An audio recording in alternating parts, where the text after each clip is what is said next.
Well, time for a bit of comparison between two heavyweights of athletics. 2017 held rather different fortunes for neighbors and athletics heavyweights on the African continent. That's, of course, Ethiopia and Kenya. Starting with Ethiopia, who finished 7th on the medal standings in London at the World Championships. Almaz, Ayana and Muktar Edris bagged a gold each, on top of 3 more silver medals, while Tirunesh Dibaba claimed victory at the Chicago Marathon in October. At the Under-18 Championships, 12 medals in total left the nation at 5th on the overall medal standings. Meanwhile, Kenya bagged 5 gold, 2 silver and 4 bronze at the Worlds. Men and women's victories at the Tokyo, Boston, London and Berlin marathons also complemented Geoffrey Kamworor's victory in New York. 4 gold, 7 silver and 4 bronze on home soil at the Under-18 Championships then left Kenya at 4th on the standings. Of course, both countries were no match for South Africa at the Junior Championships, who finished top of the overall medal standings in Nairobi. And now for more on the year that was in African athletics, I'm now joined in studio by a veteran in the sports industry here in Kenya, sports managing editor of the Nation Media Group, Elias Makori. Elias, thank you for joining us. If you were to rate Africa's performance this year, how have African athletes and teams performed in 2017? Well, I must say it's been very, very impressive. Like you just said, you know, South Africa coming up as the third force. For me, that was the highlight of the year because it's been traditional Kenya and Ethiopia. But at the World Under-18 Championships in Nairobi, South Africa came on top, you know, beating Cuba, China, and Kenya 4th.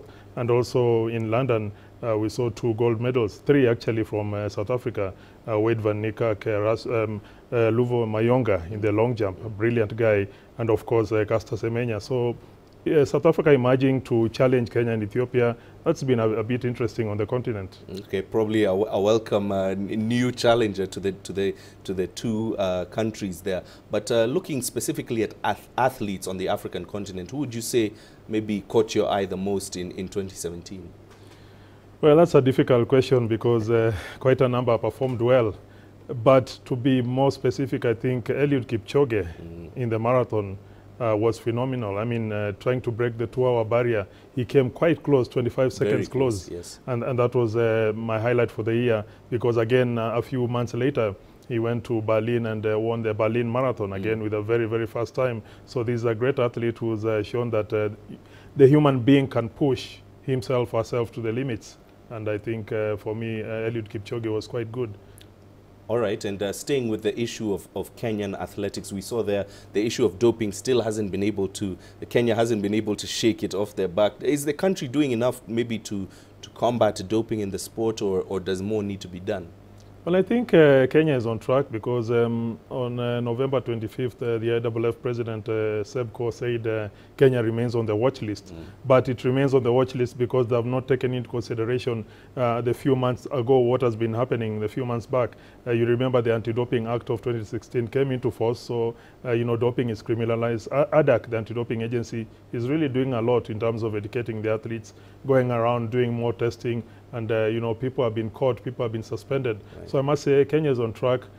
Still early days, and I believe the future looks bright in the fight against doping. Okay, and speaking of the future generally in terms of athletics, of course this year we had the IAAF World Championships, the Under-18 Championships here.